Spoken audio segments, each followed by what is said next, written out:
Он храпит, а я все время на гастролях. Почему Слава так и не вышла замуж?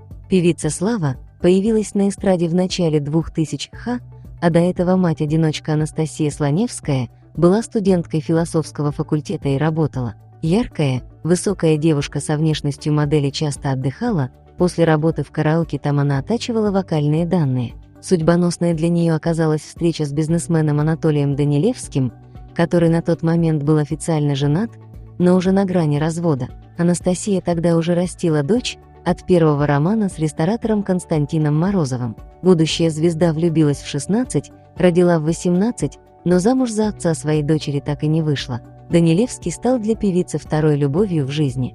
Анастасия и Анатолий вместе уже почти 20 лет.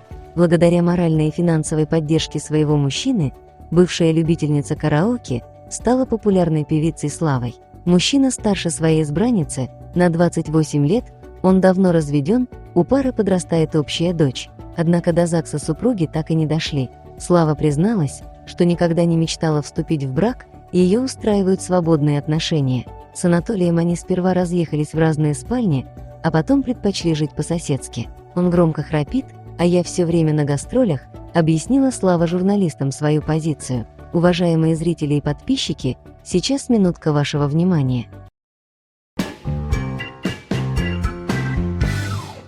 Вот если их не формировать, листья будут, а плодов нет. 4 нижних листа сразу оборвать. Ну, не сразу, а когда вот появятся над ними какие-то листья. Когда появляются все эти плети, нужно их обязательно прищипку делать. Нужно оставить только 2 листа и отщипнуть.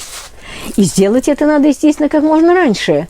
Тогда у вас в пазухе каждого листа будет огурец. Добрый день, дорогие друзья! Меня зовут Галина Александровна Кизима. Мне 83 года. И уже 60 лет я занимаюсь садоводством, огородничеством, цветоводством на своих 6 сотках. Я не копаю, я не поливаю, я практически не полю, а собираю урожай. Скажете, это невозможно? Возможно. Все время подсматривайте, что делает природа. Действовать только в соответствии с природой, ни в коем случае не поперек. И если вы не будете путаться у нее под ногами, она все сделает вместо вас. Я автор вот такого видеокурса, знаменитого уже теперь, «Огород без больших хлопот». Покупайте, следуйте тому, что там написано, показано. Кроме того, всегда экспериментируйте на своем участке.